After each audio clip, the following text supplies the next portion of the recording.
Good morning, student of class 7. Today now I am starting with the chapter number 12, congruence of triangles. यानी किसी भी triangles के अंदर हम congruence कब कह सकते हैं. आप ये देखें डेफिनेशन लिखिए. When two figures have same shape and size, they are known as congruent figure. जब दो शेप दिए जाते हैं, उनका सेम शेप होता है और साइज़ भी सेम होता है, तो वो क्या कहलाते हैं आपस में? कॉन्ग्रुएंट कहलाते हैं. अब जैसे यहाँ एक ए बी लाइन दी है 5 सेंटीमीटर, उसी की तरह एक पी क्यू लाइन दी है 5 सेंटीमीटर. अब दोनों का शेप देखो, दोनों का सेम है. ये भी एक स्ट्रेट लाइन है, ये भी स्ट्रेट लाइन है. ये भी 5 सेंटीमीटर की है, ये भी 5 सेंटीमीटर की. इट मीन्स ये दोनों ही लाइन्स आपस में क्या होगी? कॉन्ग्रुएंट हो गई है ना. A B and P Q of length 5 centimetre. ठीक है. अब इसको लिखने का तरीका, ए बी क्योंकि ये लाइन है, ये पी क्यू है, ये इसका है कॉन्ग्रुएंस का सिंबल. जब हम इजिकल टू बनाने के ऊपर ये कर्व कर देते हैं, ये होता है इसका सिंबल. सिमिलरली आपको दो एग्जांपल्स देंगे. इसमें एंगल क्यू और एंगल ई 60 डिग्री का है ना. पी से लेके क्यू, डी से लेके ई के इक्वल है, क्यू से लेकर आर ई एफ के इक्वल है. तो angle P Q R is congruent to triangle D E F. यानी हर ट्राइंगल, हर पार्ट में अंदर हम देखेंगे कौन सा मेजरमेंट किसके इक्वल है, वो उसके इक्वल होता है, तो वो होता है उसका कॉन्ग्रुएंट पार्ट. सिमिलरली अगर ट्राइंगल्स आपको दिए हैं, ट्राइंगल्स हो गए, कोई भी शेप आपको दिया जाएगा, आपको लेंथ देखनी है. ये एक सर्कल है, इसमें भी 2 सेंटीमीटर की रेडियस है. ये दूसरा सर्कल है, इसमें भी हमें 2 सेंटीमीटर की रेडियस दी है. तो सर्कल O1 और ओ ए उसकी रेडियस, सेंटर ओ. दूसरा सर्कल जिसका सेंटर ओ डैश है, उसकी रेडियस ओ बी. दोनों आपस में क्या है? सेम है. यानी ये कॉन्ग्रुएंट हो गए. ये कीज एग्जांपल दिए आपको, सिंबल्स दिए हैं कॉइन के, तो ये हो गए कॉन्ग्रुएंट. अब आते हैं क्वेश्चन एक्सरसाइज ए में. इसमें दिया है are two right angles congruent, give reason. Yes, इसमें हम लिख देंगे रेस. In the given figure below, x is equal to y is equal to name the angles congruent. Angle E O G, angle इसमें देखेंगे ई ओ और जी, इसके कॉन्ग्रुएंट या इसके करस्पॉन्डिंग कौन सा है? एक और एंगल कॉन्ग्रुएंट होगा, इस जैसा एंगल. ठीक है.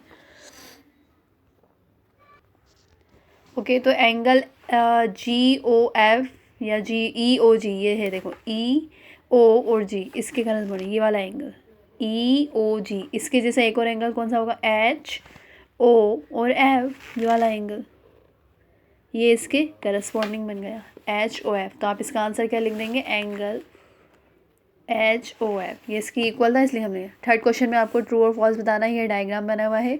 इन्होंने बोला है consider figure given below and give the answer. Angle A O D is congruent to thrice of angle A O B. Angle देखो आप, ए ओ और डी, ये जो एंगल है, ये जो एंगल है वो किसकी इक्वल है? Angle A O B. यानी जब हम एंगल ए ओ बी का ट्वाइस कर देंगे तो वो क्या इसकी इक्वल आ जाएगा? नो, बिल्कुल नहीं आएगा. तो ये डायग्राम देख के आपको इसके ट्रू एंड फॉल्स लिखने हैं. उसके बाद क्वेश्चन नंबर 4 में उन्होंने पूछा है on a line A B take 4 points P Q R S such that P Q is equal to R S state where P R is equal to Q S. ये दिया है उन्होंने. यानी अगर आपके पास एक लाइन दी जाए, उसके हम 4 पार्ट्स करें. 4 पार्ट करने के बाद जैसे ये अगर मेरे पास एक लाइन है, एक पॉइंट हो गया पी, एक पॉइंट हो गया क्यू, एक पॉइंट हो गया आर, एक पॉइंट हो गया एस. ये 4 पॉइंट्स हो गए हमारे. पी से लेके क्यू, आर से लेके एस की इक्वल, क्योंकि हर पॉइंट हमने इक्वल रखा है ना. तो पी क्यू बराबर हमें ऑलरेडी दिया था, पी क्यू किसके बराबर है? आर एस के इक्वल. ये पी क्यू और ये आर एस आपस में इक्वल थे. Where P R is congruent to Q S. Yes, अगर इक्वल पार्ट्स हैं, एक जैसे पार्ट दिख रहा है, सेम शेप है, सेम साइज है, तो वो क्या हो गए? आपस में कॉन्ग्रुएंस हो गए. उसी की तरह आप सर्कल में आपको बताया था मैंने, सेंटर दोनों के O1 और O2 दिए हैं, दोनों की दोनों ही, और इसकी रेडियस R1 है, इसकी रेडियस R2 है. अब R1 की वैल्यू 5 सेंटीमीटर दी है और ये बोल रहे हैं कि ये दोनों आपस में कॉन्ग्रुएंस हैं. कॉन्ग्रुएंस होने का मतलब ये है कि उनकी रेडियस भी क्या हो जाएंगी? आपस में इक्वल होंगी, तभी तो वो दोनों पार्ट आपस में क्या हुए? कॉन्ग्रुएंस हुए. अब अगर R1 की वैल्यू 5 है तो R2 की वैल्यू भी क्या हो जाएगी? 5 सेंटीमीटर. इसी तरह क्वेश्चन नंबर 5 के अंदर उन्होंने कुछ मैच्ड कॉलम, 6 के अंदर मैच्ड कॉलम दिए कि ये शेप्स बने, ये डायग्राम बने हैं, इनको देख के इनके कॉन्ग्रुएंट पार्ट्स इक्वल बनाने हैं. कॉन्ग्रुएंट का मतलब क्या होता है? सेम शेप और सेम साइज़. यानी अगर यहाँ ये ट्राइंगल एक स्क्वायर बना है तो यहाँ भी स्क्वायर ही बना होगा, लेकिन ये तो शेप हो गया. अब साइज़ हमें देखना है. अगर ये 3 है तो हमें हर पार्ट इसका इक्वल ही ढूंढना पड़ेगा. अब ये पार्ट है, इन दोनों में डायग्राम में आपको देख के बताना है कि इसके सेम जैसा कौन सा है, ये है या ये. तो हमारा कौन सा आंसर आया? फर्स्ट. हमने फर्स्ट पे टिक कर लिया. थर्ड में एक स्क्वायर है जिसकी 3 सेंटीमीटर लेंथ है. अब हमने इन दो डायग्राम में से सिलेक्ट करना है. ये तो 3 था, लेकिन ये क्या दिया है? 2.5. ये तो अलग हो रहा है, हमें तो सारी चीज़ें इक्वल चाहिए ना, तो इसका आंसर क्या हुआ? सेकंड. उसके बाद हमें एंगल दिया 45 डिग्री, यहाँ दिया है 45 एंड 20 डिग्री। इसमें ये तो नहीं कि हमें सिर्फ 45 चाहिए, तो हमारा आंसर हो गया सेकंड।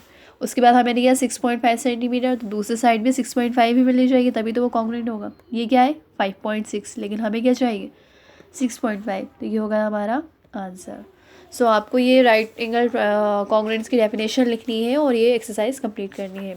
उसके बाद कॉन्ग्रुएंट ट्रायंगल्स जब बनते हैं, कॉन्ग्रुएंट ट्रायंगल्स बनाने के लिए हमें क्या क्या रिक्वायरमेंट होती है, क्या ये ट्रायंगल आपस में कॉन्ग्रुएंट है नहीं। ठीक है, ये triangle ABC and triangle PQR congruent under the corresponding ABC to PQR, write a part of triangle ABC that corresponding, यानी AB किसके इक्वल हो PQ के, तो PQ है इसमें यस, है ना। BC किसके इक्वल हो QR के, तो एंगल QR भी है। ये इसके दो पार्ट्स हमने निकाल लिए। If triangle PQS is congruent to triangle is the corresponding sides and the corresponding angles, हमें इसमें साइड्स भी लिखनी है और एंगल्स भी लिखने हैं।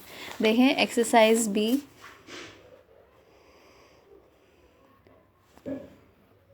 ओके ये डायग्राम हमें PQS कॉन्ग्रुएंस दिया था PRS के, एक्सरसाइज B का सेकंड पार्ट। अब देखें हाँ, ये मैंने डायग्राम बना लिया PQS और एक बना लिया PRS। सबसे पहले PQ ये लाइन है, PQ की इक्वल क्या आएगा PR, तो PQ कॉन्ग्रुएंस PR के। फिर Q से लेकर S किसके इक्वल हो जाएगा RS के, तो QS किसके कॉन्ग्रुएंट हो गया RS के।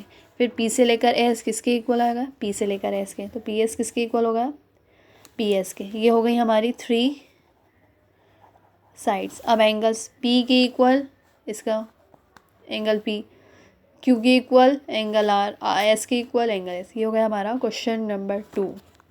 देखें क्वेश्चन नंबर 3 के अंदर उन्होंने बोला है ट्राइंगल ABC और ट्राइंगल PQR हमें एक ड्रॉ करना था, मतलब ऐसे ही मेजरमेंट नहीं है कुछ। उसमें हमें A से लेकर B किसके इक्वल दिया था, Q से लेकर R, यानी AB और QR हमें 5 बनानी थी, हमने 5 बना ली। फिर B से लेकर C और R से लेकर P हमें 4 दिया था, तो हमने ये 4 लिख दी। फिर C से लेकर A और P से लेकर Q, ये हमें दिया था 3। अब हमें ये नंबर्स थे हमने बना दिया, हमें इसको सिंबलिक फॉर्म में लिखना था। अब ABC क्या हम PQR क्यों नहीं लिख सकते थे, या हम ये भी तो लिख सकते हैं ना कि ABC is congruent to PQR, ये लिख सकते हैं हम ABC PQR।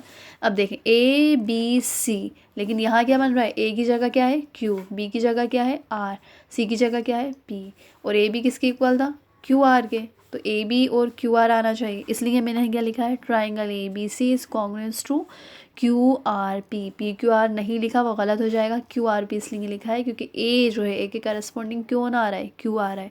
तो जो ट्राइंगल हम यहाँ लिखेंगे उसी के करस्पॉन्डिंग हम उसी की तरह सेम, जब हमने A से स्टार्ट करा है तो यहाँ से Q से स्टार्ट करेंगे, तो ये हो जाएगा QRP। ठीक है, उसके बाद क्वेश्चन नंबर 4 के अंदर ये ट्रू एंड फॉल्स है, ये आप लोग लिखेंगे। उसके बाद एक चीज़ और करेंगे आप लोग, नहीं अभी तो बस यही है।